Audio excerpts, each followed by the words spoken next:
nakita po natin yung impact, yung positive impact sa mga tao. Kaya po ang tema natin ngayon, ang serbisyo sa tao o sa taong bayan ay serbisyo sa Diyos. Ngayon, sa mensahe ko ngayon, dalawang bahagi po ito, Attorney Raul. Ako po ay nagserbisyo sa Presidential Management Staff from 2016 to 2021. At 2021, kalahating taon na yun, up to 2025, January, ay nagserbisyo po ako sa Cooperative Development Authority. Diyan, doon po yung mga taon na yun, masasabi ko talaga na PRRD really serves or serve the people well. Bakit? Ito po yung mga experiences ko. I will just cite maybe 5 or 6 experiences na talagang naging witness po ako dahil sa PMS po, ako po yung head ng presidential events. Yung mga sekretary kanina, si Secretary Belio, Secretary Esperon, Paras, Kusi, lahat po ng secretaries, pag pinatawag yan sila ni Presidente, pagkatapos yan sasakit ang ulo. Dahil mayroon pong direktiba at tinatanong ni Pangulo, ano na ba ang nagawa ninyo sa taong bayan? Now, ang beauty po niyan, para po sa nakikinig yan at nanonood, kapag mayroon pong presidential directive, dapat po uumpisahan, gagawin, at tatapusin. Dahil yun po ay direktiba ng Pangulo. At para po sa tao yun. Ngayon, si Presidente Duterte po, kapag may disasters o kalamidad, immediately, a day after, nasa lugar na po nung saan nangyari yung kalamidad na yun. Bagyo, lindol, volcanic eruption, following day, pupunta ka agad si PRD. At ipapatawag lahat ang kabinete members para po bigyan ng instruction na huwag pabayaan ang mga biktima ng kalamidad. At bawat department secretaries, kagaya po nila Secretary Al, Sec Bebot, no, sa Agriculture, sa DSWD, kami po ang ahensya na kumukolekta ng kanilang mga reports kung ano na po yung nagawa nila doon sa mga biktima. Nakaugalian na po ni PRRD yung mga ganung gawain na bawat sakuna, lindol, baha, bagyo, sunog, o anuman, immediately pupunta ang ating Pangulo.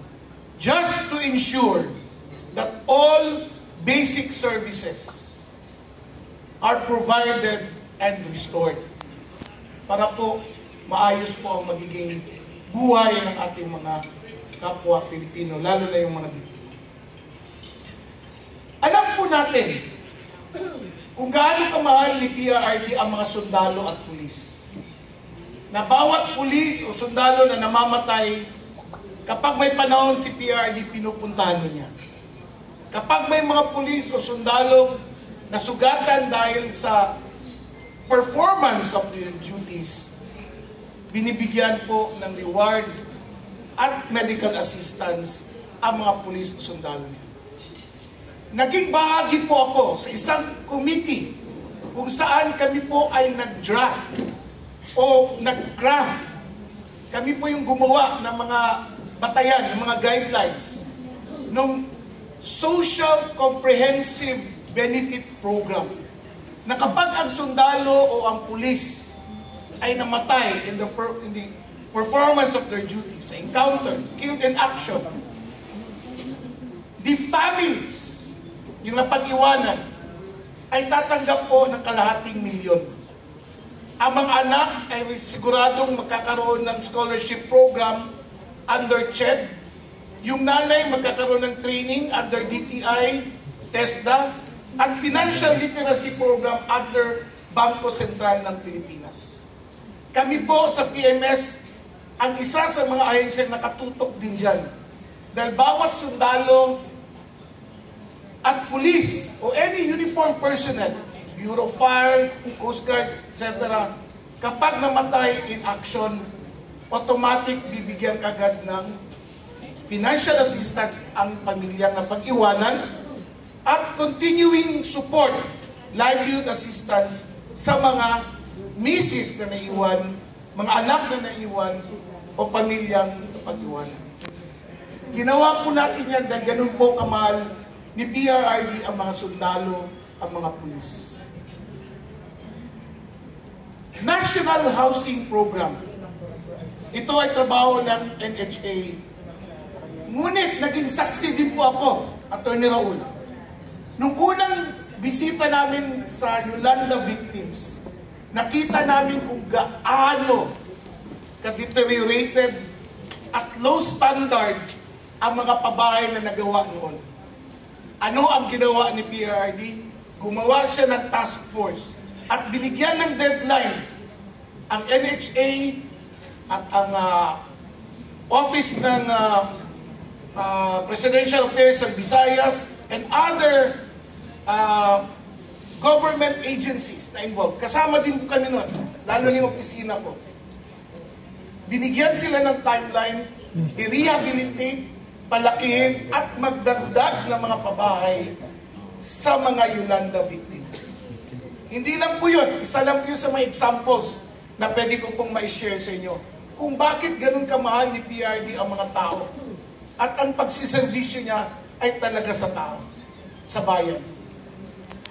Marami din pong mga social housing na ibinigay si PRD, lalong-lalo na sa mga informal settlers at mga kababayan natin na sunugan. At na-identify kagad ng NHA kung saan sila pwedeng lumipat at tumira. Kaya po, yung malasakit ni PRD sa mga biktima na yan, ay talagang nakita namin. Isa po ako doon, witness po ako doon. Yung health, alam niyo po, baka marami sa inyo hindi nakakaalam.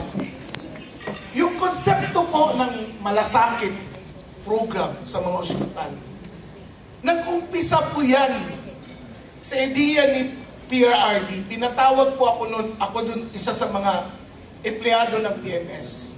Kasama ko din doon si Senator Bongo at iba pang mga staff. Sinabi ni PRD, may problema ang Philippine General Hospital, PGH.